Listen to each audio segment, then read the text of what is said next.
فضائل میں کرتی رہوں، جستجوئے فضائل میں کرتی رہوں، قرآن مجھ کو راستہ دکھاتا رہے، خون دل سے میں اشعار کہتی رہوں، آسمانوں سے مضمون آتا رہے، اور میرے مولا میں قصیدہ تیرا گنگناتی رہوں، میں قصیدہ تیرا گنگناتی رہوں، تو مجھے دیکھ کر مسکراتا رہے، اور اس بیچ کانوں میں ہاتف کہے، اس بیچ کانوں میں ہاتف کہے، سر اٹھا کر دے قبر کرم چھا گیا، تجھ سے راضی ہوا بادشاہ نجف، فاطمہ کو قصیدہ پسند آ گیا۔ درود پڑھ دیجیے محمد والے۔ اللہم صلی علی محمد اعوذ باللہ من الشیطان الرجیم، بسم اللہ الرحمن الرحیم، الحمد للہ رب العالمین، الصلاۃ والسلام علی سیدنا و نبینا و حبیب قلوبنا و طبیب نفوسنا و شفیع ذنوبنا خاتم النبی بالقاسم محمد۔ اللہم صلی علی محمد محمد۔ انما یرید اللہ لیذہب عنکم الرجس اہل البیت ویطہرکم تطہیرا۔ اللہم صلی علی محمد محمد۔ شروع کرتی ہوں اس پاک پروردگار عالم کے نام سے جو رحمان بھی ہے، رحیم بھی ہے، اللہ قدیر بھی ہے۔ تمام حمد اس خدا کے لیے کہ جو ایسا اول ہے جس سے پہلے کوئی اول نہ تھا، اور ایسا آخر ہے کہ جس کے بعد کوئی آخر نہ ہوگا۔ تمام حمد اس خدا کے لیے کہ جس نے آدم کو پیدا کیا، بغیر والدین کے پیدا کیا۔ تمام حمد اس خدا کے لیے کہ جس نے ابراہیم کو جلتی ہوئی آگ میں بھی زندہ رکھا۔ تمام حمد اس خدا کے لیے کہ جس نے یونس کو مچھلی کے پیٹ میں بھی زندہ رکھا۔ تمام حمد اس خدا کے لیے کہ جس نے عیسیٰ کو مردے زندہ کرنا سکھایا۔ تمام حمد اس خدا کے لیے کہ جس نے میرے اور آپ کے پیارے نبی محمد مصطفیٰ صلی اللہ علیہ وسلم کو خلق کیا اور تمام انبیاء کے معجزات دے کر خلق کیا۔ تمام حمد اس خدا کے لیے کہ جس نے علی مرتضیٰ کو خلق کیا۔ تمام حمد اس خدا کے لیے جو خود فاطر السماوات ہے، اس نے فاطمہ الزہرا کو خلق کیا۔ تمام حمد اس خدا کے لیے کہ جس نے حسن و حسین کو خلق کیا۔ ارے تمام حمد اس خدا کے لیے کہ جس نے پنجتن پاک کو خلق کیا اور ان کے صدقے میں اس کل کائنات کو سجا دیا۔ تو بعد حمد و ثناء خدا میرا تمام تر درود و سلام وہ محمد و آل محمد کی ذات پر جو وجہ تخلیق کائنات ہیں۔ درود پڑھیے۔ اللہم صلی علی محمد عزیزان گرامی، واقعہ کربلا کے بعد اس دنیا میں فقط و فقط دو فرقے رہ گئے، ایک حسینیت اور ایک یزیدیت۔ اب اس فرش اعزاز سے کوئی مجھے اٹھ کر سوال کر لے کہ آپ بتائیں یہاں کون کون سے فرقے کے لوگ بیٹھے ہیں، تو باخدا میں یہ واضح نہیں کر سکتی کہ یہاں کون کون سے فرقے کے لوگ بیٹھے ہیں۔ میں فقط یہ کہوں گی کہ جتنے بیٹھے ہیں سب کے سب حسینی ہیں۔ تو کہتی چلوں کہ فقط ایک کربلا نہیں ہے فسانہ حسین کا، جو کہتے ہیں نا کہ حسین تو آج سے تقریباً 1400 سال پہلے شہید ہو گئے مگر آج تک فرش اعلیٰ کیوں بچ رہا ہے؟ تو فقط ایک کربلا نہیں ہے فسانہ حسین کا، ہر زندہ دل ہے ٹھکانہ حسین کا۔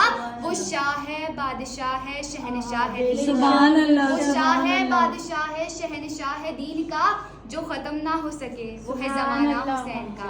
عزیزان گرامی، ہم ہر سال آتے ہیں 4 سوالوں کو لے کر آتے ہیں اور ان 4 سوالوں پر گریہ کرتے ہیں، 4 سوالوں پر گریہ کرتے ہیں۔ اب جو پوچھتے ہیں کہ کیوں روتے ہو تو رسول کے بیٹے پر روتے ہیں، رسول کے بیٹے پر گریہ کرتے ہیں۔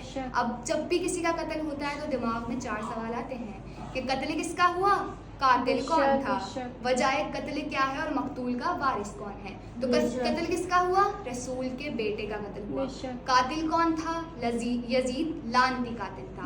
اور وجہ قتل کیا ہے کہ میرے مولا نے یزید کے دربار میں، یزید کے درباریوں کے سامنے یزید کے منہ پر کہا ہے یزید مجھ جیسا تجھ جیسے کی بیعت کس طرح کر لے، مجھ جیسا تجھ جیسے کی بیعت کس طرح کر لے۔ عزیزان گرامی، مولا حسین کا قاتل نہ تو عیسائی تھا، نہ تو یہودی تھا اور نہ ہی